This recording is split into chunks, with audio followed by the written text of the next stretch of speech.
So here we are in the Family Zone at the UK Games Expo, and I'm looking around, and there's loads of families here, all having a great time. I mean, you're in a new space. It's another year. How have you found it?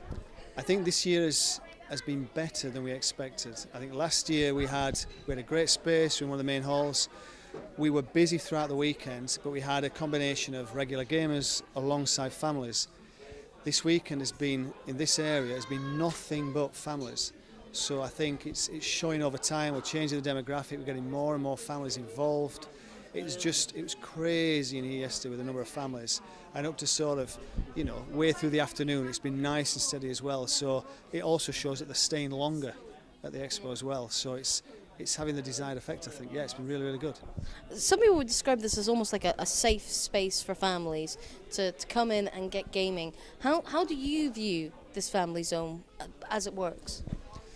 I think a safe zone is probably a nice way to describe it, to be honest. It's somewhere where they come where they're going to get a bit of space, they're going to get their own personal space at the table, they get looked after, so when they come in they get a bit of waiter service, they're taken to a table, they're given a menu, they choose a game, we go and teach them. So they're kind of in their own little zone, and they're not necessarily going to get disturbed by people bustling by or anything past that. Everything around here is designed for them. So they can spend a good several hours in here, and then the last couple of hours they can go wander off, go see the stores, go see the part of the show. But it's fairly well contained, and everything they need for a good few hours fun is all in one place. And I think that's what families want, certainly the first time, maybe even the second time at the expo. As they get confident in what games are all about and these sort of shows, I think we're finding more and more they then start branching out and going for a real good look round. But initially, maybe as a foothold and get these families on board, it really works from their perspective as well. How many families do you think you've had through the doors this weekend? Individual families, I'm not quite sure. We tried to do a bit of a rough footfall yesterday. We estimate yesterday we did a good sort of 1,200 people in here throughout the day, which I thought was a really, really big number. Today, obviously a little bit quieter, but this morning it was real busy, and we had a few less people working with us today, so I'm not sure the numbers today, but certainly the morning was really strong. This afternoon, starting to quieten down now. But yeah, overall the weekend, I think we probably estimate we had maybe 2,000 across the weekend. Not all families, but gamers and families, we have 2,000 people in total, which I think is a pretty good number. I would be thrilled with that. It's great to hear of so many families coming in, getting their kids involved in the gaming. It's really good to see. Well, it's the next generation, isn't it? I mean, I think for years and years I went to games conventions and I saw the same faces, the same people. Where's the next generation gamers coming from? Unless we start putting stuff like this together, reaching out to them and getting them involved, there won't be any games industry in 20 years' time. So it's really, really important that this sort of stuff is done and it's done well. So then, like I say, we're nurturing the next set of gamers. So it's win-win on all sides, I think. And you guys are a company, you're Imagination Gaming. For those who don't know, what are you guys about? What is your goal as a company?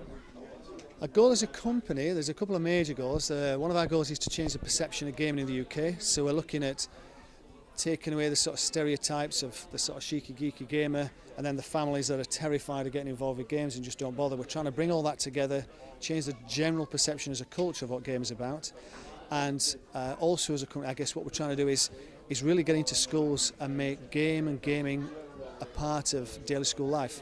There's so many unbelievably good games out there now that's great for a variety of curriculum-based skills, whether it's numeracy, literacy, cross-curricular stuff.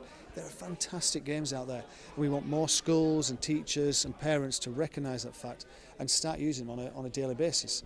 And what we do is we go into those schools, into libraries, youth clubs, prisons, and we get involved and we change people's perceptions and we also make them think. We big up the confidence and we put a smile on the face hopefully at the end of the day. So in a nutshell, yeah, that's what we're about. And so tied together with UK Games Expo, you've made the space, you're carrying on the message. If there's one thing you could say, this mum, dad, or even some kids are watching this right now and you wanted to say one thing to them about the UK Games Expo, about the Family Zone, what would it be? Come and try it, you won't be disappointed. You really won't be disappointed. Is that two things then? I don't know, it sounds like a whole sentence to me. But they won't be disappointed. Just come and try it, give it a go. There won't be the games you expect. We're not playing Monopoly, you know, we're not playing Trivial Pursuit. We're playing games that will just put a huge smile on your face and you will thoroughly enjoy them. Thank you very much for your time. Thanks for your time. Cheers.